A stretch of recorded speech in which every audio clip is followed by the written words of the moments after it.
2017, Iran moved its nuclear weapons files to a highly secret location in Tehran. Iran lied. 30 अप्रैल 2018 को America और Israel ने Iran के ऊपर international atomic energy agency से अपने पिछले परमाणु हथियारों को छिपाने का आरोप लगाया था और इसके बाद 8 मई 2018 को तत्कालीन अमेरिकी राष्ट्रपति डोनाल्ड ट्रंप ने ऐलान कर दिया कि वो ईरान के साथ हुई परमाणु डील को तोड़ रहे हैं। ट्रंप ने आरोप लगाया था कि ईरान चुपके चुपके अपने यूरेनियम इनरिचमेंट को बढ़ा रहा है, जिससे वो परमाणु हथियार बनाना चाहता है। वहीं कई मीडिया रिपोर्ट्स में ये भी कहा गया था कि ईरान का यूरेनियम इनरिचमेंट 60% तक पहुंच चुका है और परमाणु हथियार बनाने के लिए ईरान को सिर्फ 30% यूरेनियम इनरिचमेंट और इकट्ठा करना है और इससे वो अपना परमाणु हथियार बना सकता है।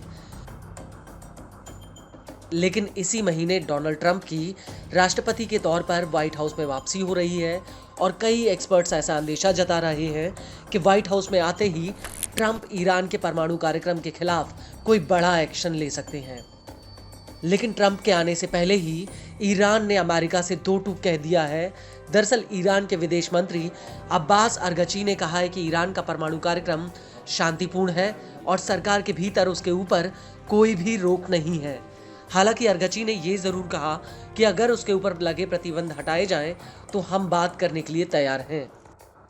तस्निम न्यूज एजेंसी को दिए एक इंटरव्यू में अरगची ने कहा कि ईरान के परमाणु कार्यक्रम पर बातचीत और प्रतिबंध हटाने की संभावना इस बात पर निर्भर करती है कि अमेरिका यानी दूसरा पक्ष इसके लिए कितना तैयार है। अरगची ने कहा कि हमने बातचीत के विकल्पों को कभी खारिज नहीं किया।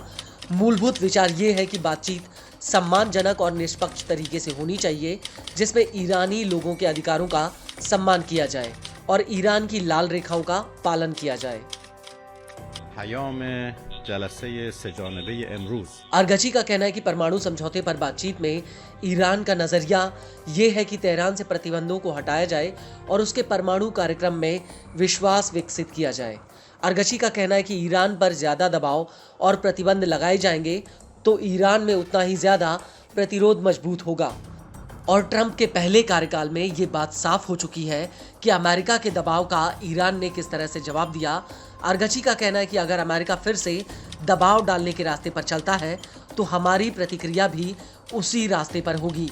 लेकिन अगर वो निष्पक्ष, न्यायपूर्ण और गरिमापूर्ण वार्ता का रास्ता चुनते हैं और सम्मान की भाषा बोलते हैं तो हम भी उसी भाषा में बोलेंगे और ईरान के लोगों के हितों की पूर्ति के लिए आगे बढ़ेंगे।